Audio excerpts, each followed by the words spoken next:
The government of Mexico reacted to statements made by the president-elect of the United States, Donald Trump, to the effect that he will change the name of the Gulf of Mexico to Gulf of America. Our correspondent in Mexico, Antonio Aranda, with more details. Donald Trump said he will change the name of the Gulf of Mexico to Gulf of America.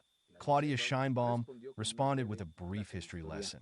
¿Por qué no le llamamos América Mexicana? Why don't we call the United States Mexican America? It sounds nice, doesn't it? Since 1607. 107.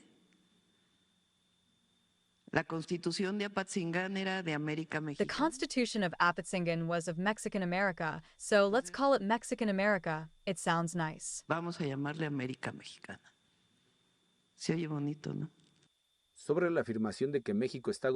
On the assertion that Mexico is governed by drug cartels, Sheinbaum recalled that Mexican officials arrested or indicted for drug trafficking were part of the neoliberal period. Yesterday, President Trump was misinformed. With all due respect to President Trump,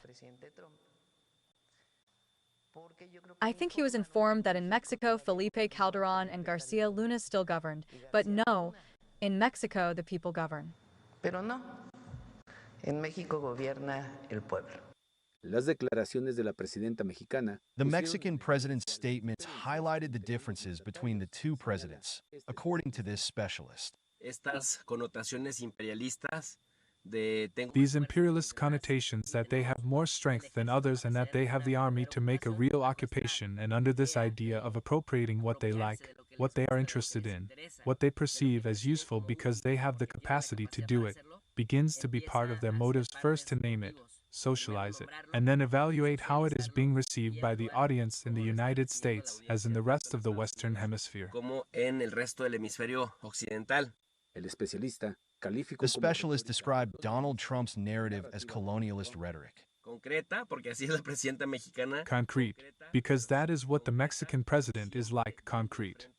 But always going straight ahead and hitting the nail on the counter-argument. Sheinbaum, unlike Trump, who is a true ignorant, she is a scientist, she knows history, she is a doctor, she is a member of the national system of researchers. So she gives him a review, and with hard data showing him some plates, she reminds him that the Gulf of Mexico is recognized since 1607 by documents of the authorities of the New Spain.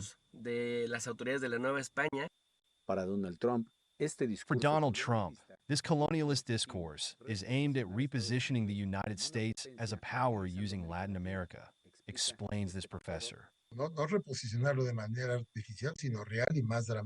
It is not to reposition it in an artificial way, but in a real and more dramatic way.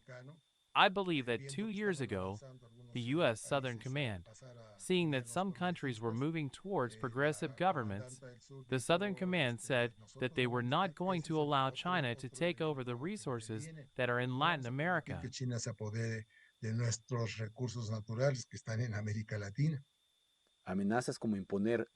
Threats such as imposing tariffs, increasing the border wall, or using military force against drug cartels will not make the Mexican government subordinate to that of the United States, said President Sheinbaum.